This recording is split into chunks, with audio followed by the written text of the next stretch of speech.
y'all come back. Because I'm back. I'm awake for y'all. I'm waiting for y'all. Damn, it's 9:30. I'm looking at this screen the whole damn time and didn't even realize it was 9:30. Not at all. Y'all better hurry up. Let me text these motherfuckers. Okay, hi girl, you back. Now let me text Mayte. Bring her back too. Okay, ow, my hand itch. I knew they was gonna cut me off. They give you limits now? There used to be no goddamn limit. You used to be able to be on here for like 30 plus minutes.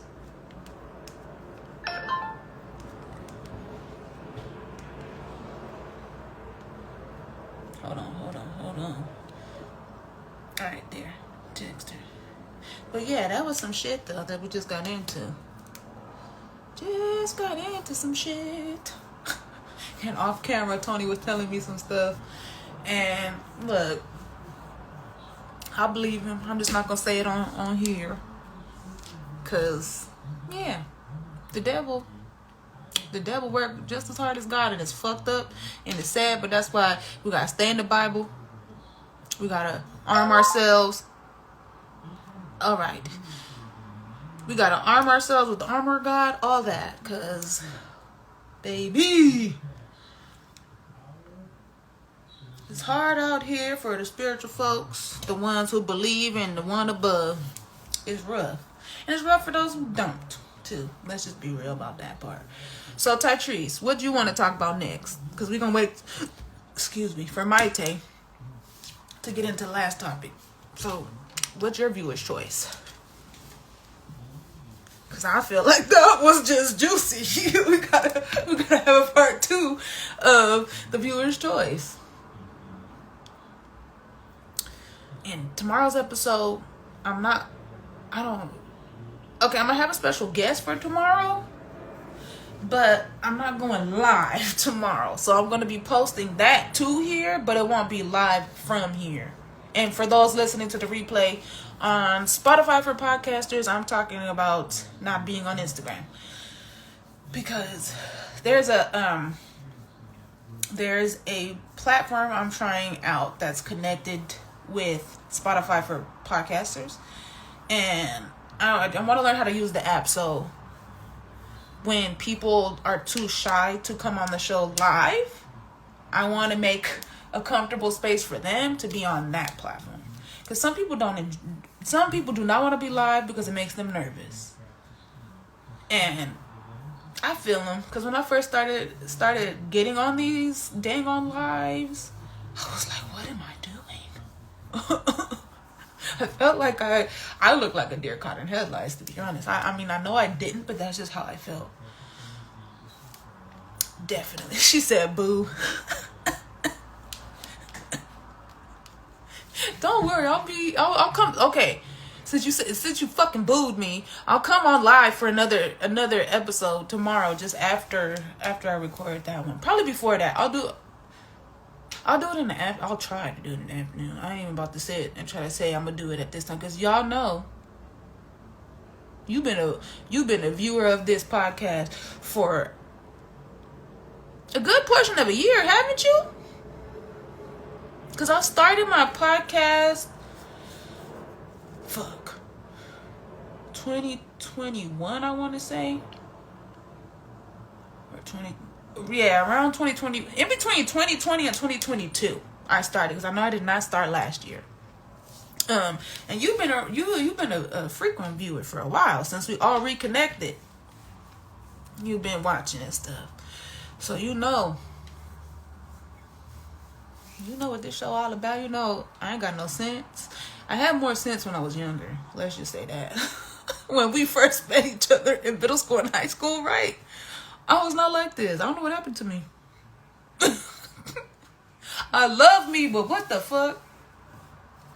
I wouldn't be who I am today if it wasn't for my life experiences. Let me just go. Even though those experiences made me cry, made me stressed out, made me doubt myself, made me feel all these negative things, at the end of it all, I am who the fuck I am because of that. She said I never did.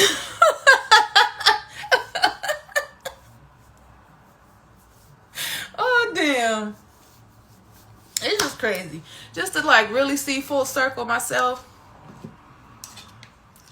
Like I always knew in high school, I knew I was gonna marry Tony. I don't know how the fuck I knew it. I just did. And look at me, motherfucker. I'm married to him. That's still sometimes I'd be waking up like, damn, I really married my high school sweetheart. That's wild and crazy. And there's a lot of people who feel some type of way, but I don't give a fuck.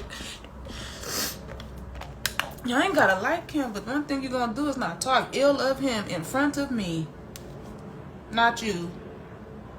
But, you know, people who just have always had their opinions. Like, in high school, I worried too much about what people thought of me.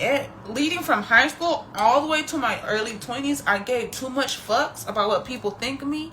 And it took going through what I went through in the early phases of, for real, fuck them all. The early phases of dating Tony. Because he taught me a lot, like, and I've said this before. I don't know if I've said it on here because I don't remember everything I've said on here, to be real. But I know I've said it in my regular life too, not just on the show. I never thought a man could teach me so much.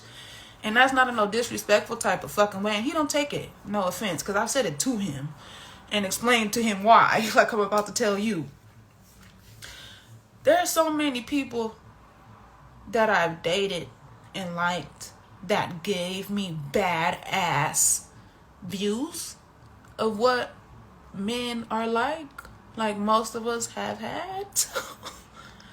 So yeah, but he taught me a lot. Not sometimes on purpose, sometimes not on purpose. And when I had to express that in my regular life was when I was working at Travelodge as a housekeeper. This customer in one of the rooms, I'm not judging, he was a gay dude, and he assumed because of what I was wearing during my work hours that I was lesbian, right? And I go, oh, I never thought I could learn so much from a man. And he was like, oh, what? He didn't literally say it out of his mouth, but he did tell me, oh, I thought you were a lesbian. I said, oh, because of the shorts I had on? Because I was wearing Tony's cargo shorts. Because to be real, I didn't have any clothes that I could wear for work clothes when I first started. Because that was when I first started working there. All I had was nice shit. And I couldn't work in jeans either. That's out. How you gonna be a housekeeper cleaning hotel rooms in jeans? That's not possible. So, yeah, that man didn't give me a tip. He was gonna give me a $10 tip for cleaning his room and giving him his towels and having a good conversation until he learned I was not a lesbian. When I told him I learned from my husband, that was crazy. I'll never forget that. That's some laughable shit. Still to this day, because what? That my tip went out that window. I wasn't even mad. I just laughed afterwards because I was like, damn, okay. The fuck? No shade to anybody in that community. I just was like, wow.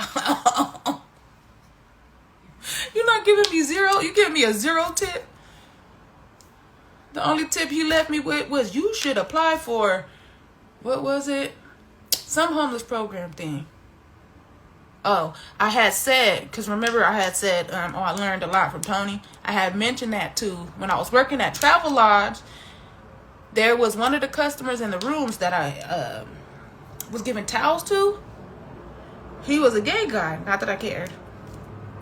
And because of how I was dressed, because, you know, at the time, I still barely have any like regular people clothes because I'm always dressy. I didn't have anything to wear to work there when I first started there. So I had on Tony's cargo shorts and just like a regular t-shirt. I think it was Tony's shirt too, if I'm not mistaken. So he thought I was a lesbian. And then when I had mentioned, oh, I never thought I'd learn from so much from a man before. And I forgot what he asked me after I said that. And then I said, no, my husband or something. And then he was about to give me a $10 tip before he found out I wasn't gay. And that shit was crazy. I wasn't even mad. I was just like, all right, sir. Fine. Girl, That really was nuts. I was like, I can't believe that.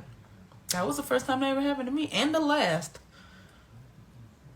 I had so much different experiences working at a hotel. Right. That was crazy. I had a whole lot of other shit happen to me working at that hotel. That was just wow moments too, because it's like I was the only black worker. I didn't care then. I was just like, I needed a job. Get us out of this fucking situation we in. Give us a better life. I don't care what y'all are saying. Y'all can microaggress a bitch all you want. As long as you ain't putting your hands on me and calling me no nigger, I will be perfectly fine, and so will you. You won't need to get your ass beat. Even though I'm not a violent person, but I will beat your ass for being... Where should I start then? Because that... Girl, that is story time for real. Okay. What is one thing I could remember off the top of my head? Let's see. Okay. I had already been working there for a while. There was this couple that would come every now and then. And for whatever reason, the hotel man would always put them in the same room. So that room had already been cleaned by me, right? They go, call him on their hotel room phone and tell him that their dresser, so the dresser that was in the rooms was right underneath the TV, because the TVs were on the walls, not on TV stands, but wall, right? And the dresser had like a space at the top above the drawers that had no drawer on it. They're gonna say right there in that space above the drawers that had no drawer that was dusty, that I hadn't wiped it off. So right in front of these fucking lying ass people that was in that room, he calls me up there. He walks me up there to their room. And somehow, when he go like this, when he do that glove check type thing, there's fucking dirt there. And I know I motherfucking cleaned it. That was a fucking racist microaggression. They were Hispanic or white, one or the other, don't know, because I didn't hear either of them speaking Spanish. And of course, I'm black. Oh, make the black bitch get in trouble and get fired. Bitch, you want my job? Bitch, just say you want to work here so he could tell you no. And he made me clean that shit again. I don't know what the fuck they put there or what they did that made that shit accumulate. But that shit literally fell out of the fucking sky, because it was clean, fucking spotless. But I don't know where he does his finger and there's dirt. What did you do? Throw ash of cigarettes down there and spray it? Because you knew I was the one that cleaned the fucking room? That was some fucking bullshit. Bullshit. Then another story I could tell you. This was not racist. It was kind of scary, to be real. So, one of the rooms upstairs, directly above the hotel office, right, was supposed to be a checkout room, I think. Yeah, checkout room. Period. But at the same time, bitch, don't lie on me. That was my thing. Don't lie on me. Yeah, who cares? They was only there to fuck, but still. Try to get me fired. And then the manager made me look stupid. But I was like, all right, whatever, sir. I didn't say whatever. I was like, all right, I'll clean it. But okay, so this room's supposed to be a checkout room. He tells me to go clean it. After they leave, they was leaving at a certain time. I was like, all right. That time came. He tells me go clean, right? The wife, his wife, the hotel manager's wife is still there, but he leaves to go on an errand. So I finish one of my other rooms, come back to that one. That's supposed to be a checkout room. Like I said, the person was supposed to leave and was supposed to clean it and leave the fucking door open, right?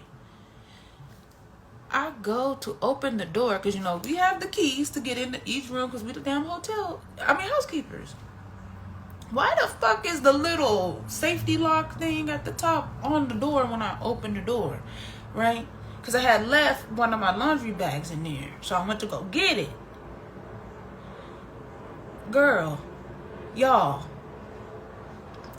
Again, the door safety lock at the top of the door was latched on. And so there's this much space for me to see in the room. I see someone on the bed moving, and I was like, oh. So I didn't close the door all the way. I cracked it like this. Oh shit, my fucking face look a mess. Oh well. I cracked it like this, right? And I was no longer looking through the hole. I just was like, oh, I'm sorry, sir. Can I just get my laundry bag? I left it in there. It's right by the door. I didn't know because I didn't know anybody was supposed to be in there. I got no response. So I go downstairs and I tell the wife. I'm like, oh, somebody's still in there. I thought that no one was supposed to be in there. She was like, no one's supposed. I was like, well, there's a man or someone in that bed. So she goes to the room, opens the door, and I'm right there with her. Same thing happens when she opens the door. The latch is on. And at this point, she notices that there's someone in that's not supposed to be in there, right? Bitch, let me get close. Bitch. She had to call the husband back from doing his errand. Because guess what was in there? I mean, who? Sorry. Guess who was in there? A motherfucking homeless man. I don't know how he slipped past all of it. Because I don't remember if it was just me working that day or if the other two ladies was working there too. I honestly can't remember. But how the fuck he slipped past? Like how she didn't catch, how the wife didn't catch that on the cameras? Because they had surveillance cameras on the outside. So how you didn't see that fucking man that's not supposed to be there go in this fucking room? So I'm automatically thinking like, thank God he had the latch on, cause anything kind of crazy could have happened to me if I would have just walked in there and he was in there. Even though bitch was packing the taser. Yes, bitch, even though we lived where I was working, I had a taser right up on me. Cause I don't want nothing to happen to me. So manager man comes back. Then he tries to get in the room. So 3 times we try to enter this motherfucker. And I'm right behind him again. Because I'm like, none of these motherfuckers is going to fight this man. Hey, Michelle, girl. So I'm like, ain't nobody about to fight this man and that's supposed to be in this that's not supposed to be in this hotel room, right? So I'm holding my fucking taser in my hand behind my back. Because I'm like, boss, I got your back. Because I might not like you, but I'm not about to let you or watch you get beat up for doing your job. He can't get the man out. He started yelling at the man, cussing at the man. He still didn't come out. So they called the police. It took them forever to get that man out that room. And he was fighting them and all kind of shit. And when he finally came, when they finally brought him out in handcuffs, that was a big motherfucker. He was tall and fat. I was like, oh God. I got even more scared. I was like, oh my God. He really could have fucking hurt me or killed me in that dang on room. Oh, that was so fucking crazy. I was like, I'm so glad I didn't have to fucking, that latch was on every single time. And I'm so glad he didn't come in there and shut the door when I was already in there doing my job. I'll never, ever, ever, ever, ever freaking forget that. Because that was the most scariest thing that happened to me while I worked at that hotel. Scariest thing. Done seen some shady things in that place too. Cheating motherfuckers. Cheating married people at that. They was married to someone else, but coming to see each other at that hotel. Only paid for an hour.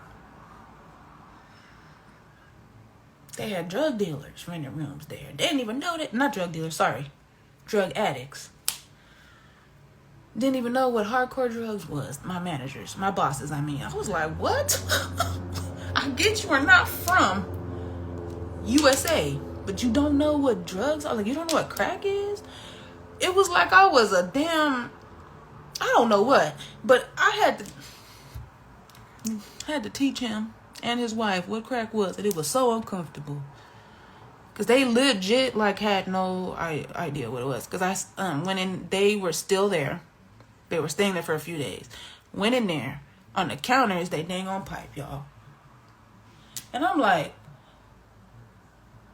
people are known to fall asleep doing this stuff while things are still lit. So I was like, and they're in the room that's right next to the office. So of course, you know, the office is their mini apartment too behind it. So I was like, oh my God, they could have caught this hotel on fire, and their apartment where their kids are is right next door. So I'm like, y'all could have burnt up. And y'all know that these people are in here, but y'all don't know what they're up in here doing. It was so stupid to have to explain that to some grown ass folks.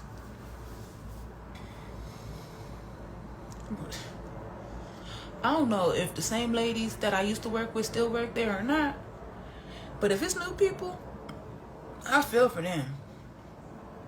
Cause I know they still work, the managers still work there. Cause they're besties with the owner, so I know they still work at that motherfucker. Girl, y'all, no. Cause I would have stopped renting their ass a room. Like, nah, y'all could have really lit this hotel on fire, and there would have went a lot of money gone. Cause you lose customers, you lose business. I mean, customers, business, same shit. Then you lose money because you gotta fix it. That was wild. Anything else? Any other stories you want to hear? Cause damn, a lot happened at that place. I need to do a dang on YouTube vlog on that damn place. Cause I ain't signed no NDA. I could talk about whatever the fuck I want about them. Period. Cause they was some shiesty. Not sure. Yeah. Shiesty's a good word.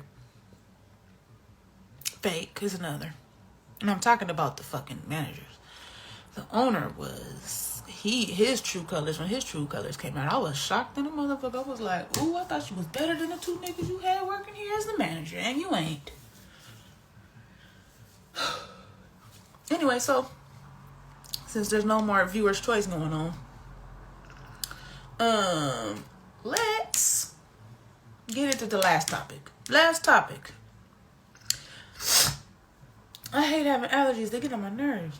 Lost luggage on a flight isn't uncommon, which we all know that. I didn't know what to title it, so I just used that. But it's not about it not being uncommon. It's about what happens to it when Okay. Airlines are known to misplace it and even lose people's luggage. And if you're still looking for something that went missing during one of your flights, this TikToker might have pinpointed where you can find them.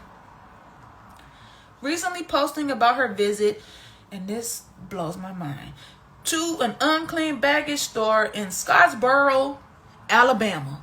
She alleges that it's the nation's only lost luggage store. Let me repeat. The nation's only lost luggage store. And even though this is the first time I've heard of it, this is somehow not shocking because airline workers often keep the items they find left behind on planes and in terminals. I know this because someone I know used to work for an airport. I'm not going to name drop, and I'm not going to say what airport they work for. And often would bring home items people never came back to the airport to claim, and the little liquor bottles, the little tiny liquors. Okay, the creator shares that there are racks of clothing, including ball gowns, designer shoes, and MacBooks, and display cases being sold way below retail prices. Additionally, this store is an experience with the museum that has items that are too precious for them to put up for sale, and some things that have cool storylines. Her followers and commenters were split on how they felt about this store. Some admitted they have shopped there before because the prices were very good, but as with growing popularity, prices went up. While others shared their sadness and disagreement because most, if not all, these lost items had sentimental value, and now the previous owners were left to deal with the disappointment of them being lost and having to rebuy them if they found out that they were being sold at the store. According to airline workers who have worked with lost luggage, alleges that this stuff is what sits around for months without being claimed. And after a certain time, it's sent from the airport baggage office to the central storage, which is held between 60 to 90 days, depending on which airline carrier it was sent by. Once a baggage is considered abandoned, then the airport auctions it off wholesale to get rid of the excess. But baggage employees claim that 9 out of 10 lost luggage is reclaimed by their rightful owners. But still, did we sell that shit? The unclaimed baggage store's website gives an explanation, and I quote the website saying, if a bag is truly lost, airlines pay out a claim to the passenger. It's only after an extensive 3-month search an unclaimed bag is deemed truly orphaned. What the fuck? Why would you use orphaned? It's not a child or a pet. A fate realized by less than 0.03% of all checked luggage. That's where we come in. End quote. Stupid. This story was founded in 1970. I forgot that part of this research part. That's fucked up. Okay. Doo-doo-doo.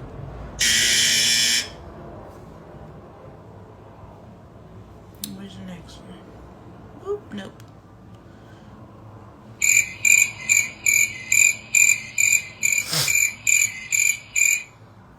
I would be devastated to find out something like my wedding ring or gown was on sale at this store, and I wonder how many people who have lost high-end items have gone there to get their stuff back and how that went.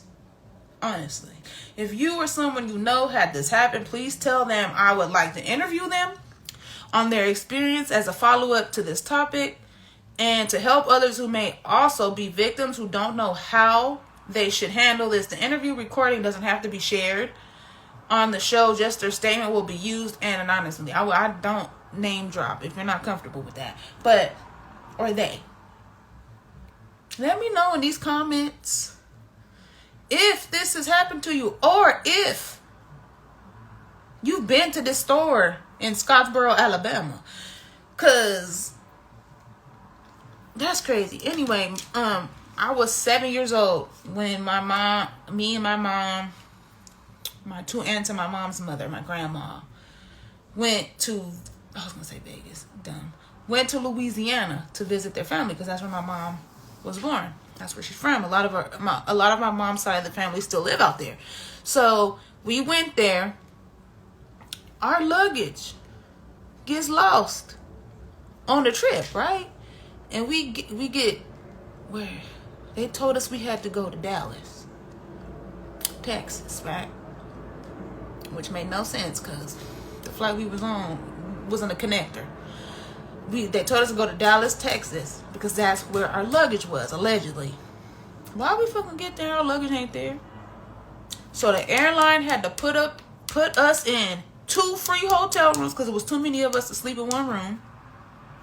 Because they did not want to give us a fucking free suite, so they made us sleep in 2 separate rooms next to each other.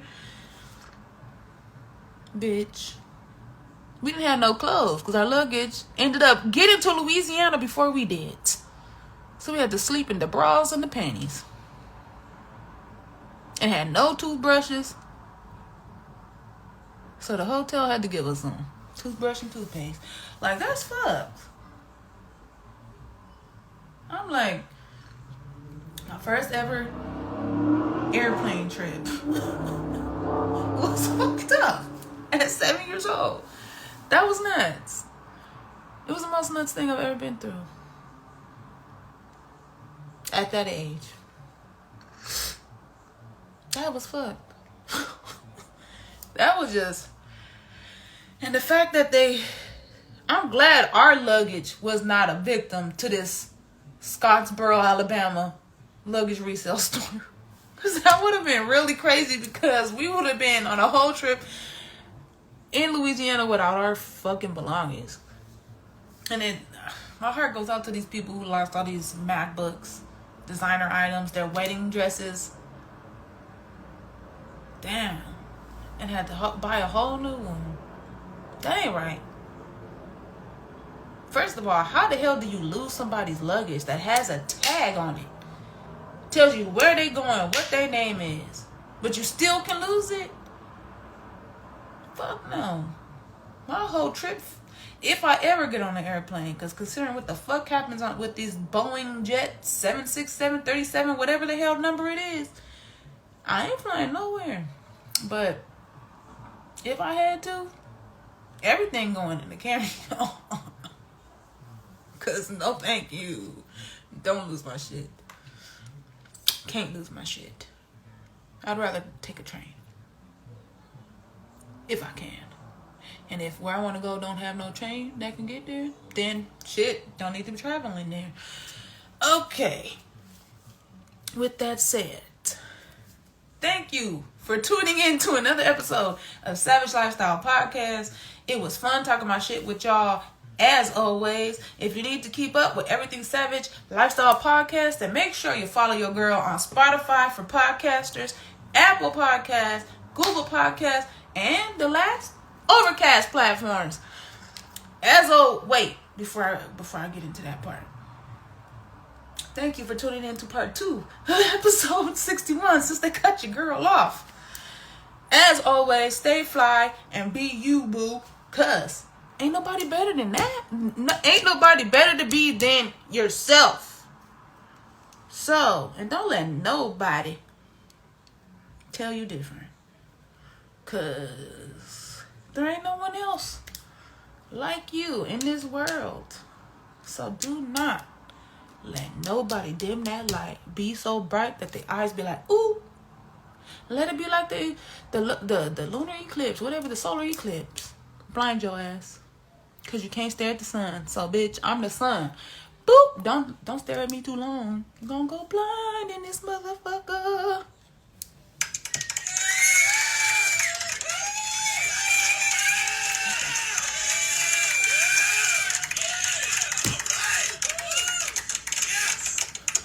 Y'all know I ain't got no sense. Peace out, y'all.